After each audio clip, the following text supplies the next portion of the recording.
Tenali double horse శ్రావణ మాసం నైవేద్యాల special ఎపిసోడ్కి స్వాగతం. భక్తితో మనం పెట్టే ఏ నైవేద్యమైనా భగవంతుడు తప్పకుండా ఆరగిస్తాడు. దైవం రుచి చూసిన నైవేద్యం కాబట్టే అద్భుతమైన రుచితో ప్రసాదంగా మారింది. తెనాలి డబుల్ హార్స్ రుచికరంగా ఉంటుంది, అనుబంధాల్ని పెంచుతుంది. నేను మీ విజయశాంతి.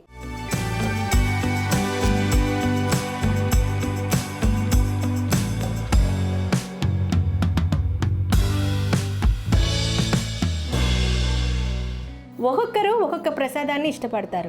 అందరు ఇష్టపడే ప్రసాదం పరమాన్నం. ఏ చిన్న పూజైనా పరమాన్నం లేనిదే పూర్తవదు. మరి తెనాలి డబుల్ హార్స్ పెసరపప్పుతో పరమాన్నం తయారు చేద్దాం. దానికి కావాల్సిన ఇంగ్రీడియంట్స్ చూసేద్దామా? తెనాలి డబుల్ హార్స్ పెసరపప్పు, బియ్యం, పాలు, బెల్లం, యాలకుల పొడి, జీడిపప్పు, పచ్చకర్పూరం, నెయ్యి. పరమాన్నానికి కావాల్సిన పదార్థాలు చూసేశారు కదా, మరి ప్రాసెస్లోకి వెళ్ళిపోదాం. ముందుగా స్టవ్ వెలిగించుకుందాం. ఓ బాండి పెట్టుకొని ఇందులో చిక్కటి ఆవు పాలు పోసుకుందాం. ఈ పాలు కాగేలోపు పెసరపప్పుని లైట్గా గోల్డెన్ బ్రౌన్ వచ్చే వరకు వేపుకుందాం. తెనాలి డబుల్ హార్స్ పెసరపప్పుని ఇప్పుడు వేపుకుందాం.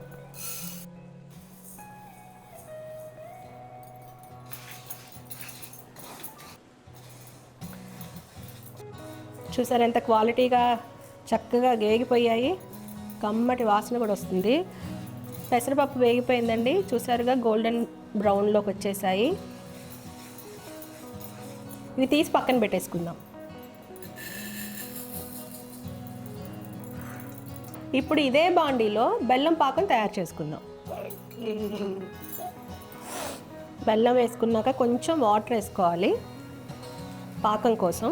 జనరల్గా ఇదేం గట్టి పాకం అది అవసరం లేదు. జస్ట్ కరగబెట్టి వడగట్టుకుంటే దీనిలో ఏదన్నా నలకలు లాంటివి అని ఉంటే క్లియర్ అవుతాయి కోసం, దానికోసం ఇది జస్ట్ కరిగిస్తున్న బెల్లం. ఇది పాకం రెడీ అయిపోయింది. చక్కగా స్టవ్ ఆఫ్ చేసేసుకొని దీన్ని వడగట్టుకున్నాం. చూసారుగా పాకం రెడీ అయిపోయింది. పాకం అంటే కరగపెట్టాము జస్ట్. ఇది మనకి పరమాన్నంలోకి స్ట్రెయిన్ చేసి పోస్తే నలకలు లేకుండా నీట్గా ఉంటుంది. పాకాన్ని రెడీ చేసి పక్కన పెట్టుకున్నాం. ఇప్పుడు నెక్స్ట్ పాలు ఇలా షిఫ్ట్ చేసి, పాలు కూడా మంచిగా పొంగాయండి. దీంట్లో ఇప్పుడు మనం ఆల్రెడీ నానబెట్టుకున్న బియ్యం, వేయించుకున్న పెసరపప్పు రెండు దీంట్లో వేయాలి. వేసుకుందాం.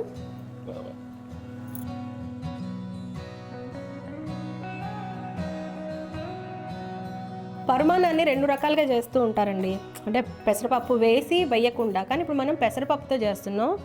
ఇంకో రకం కూడా చేస్తారు, వాటర్ పోసి కూడా చేస్తారు. కానీ పరమాన్నంలో వాటర్ పోయకుండా కనుక చేస్తే చాలా కమ్మగా ఉంటుంది, చాలా టేస్ట్ కూడా వస్తుంది. చాలామంది ఏంటంటే కొంచెం పాలు సరిపోకనో సంథింగ్ ఇంకేదన్నా ఇష్యూ వల్ల తక్కువగా ఉండడం వల్ల వచ్చే టేస్ట్కి అచ్చంగా పాలతో చేసే టేస్ట్కి చాలా డిఫరెన్స్ ఉంటుంది. ఇప్పుడు బియ్యం వేసుకున్నాక నెక్స్ట్ తెనాలి డబుల్ హార్స్ పెసరపప్పు వేస్తున్నాను. చక్కగా వేపించుకున్నాను. గోల్డెన్ బ్రౌన్ వచ్చిన తర్వాత దీంట్లో వేసుకుంటే మంచి టేస్ట్, అంటే ఆ వేగిన టేస్ట్ చాలా కమ్మగా ఉంటుంది తింటున్నప్పుడు.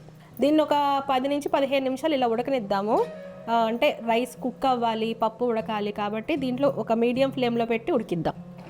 చూడండి చక్కగా ఉడికిపోయింది. ఎంత బాగా ఉడికిందంటే నేను ఏదైతే చెప్పానో ఆ లెవెల్లో చక్కగా ఉడికింది. కాబట్టి ఇప్పుడు ఇందులో మనం రెడీ చేసి పెట్టుకున్న కరగబెట్టుకున్న పాకాన్ని పోసేద్దాం.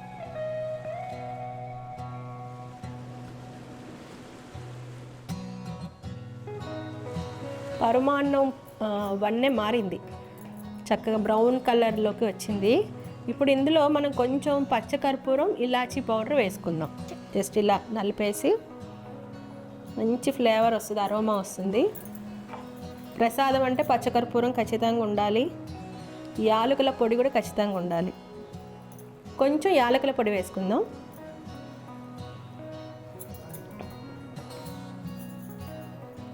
మన పరమాన్నం అయిపోయినట్టేనండి.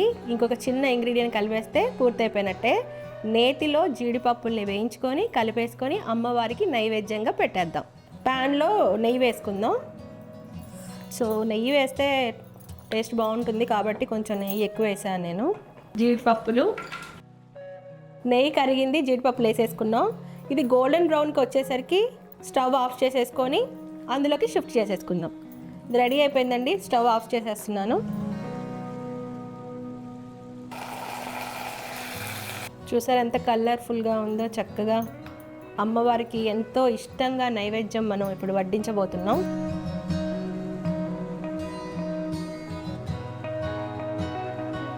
శ్రావణ మాసం నైవేద్యాలలో పరమాన్నం రెడీగా ఉంది. అమ్మవారికి నివేదిద్దాం.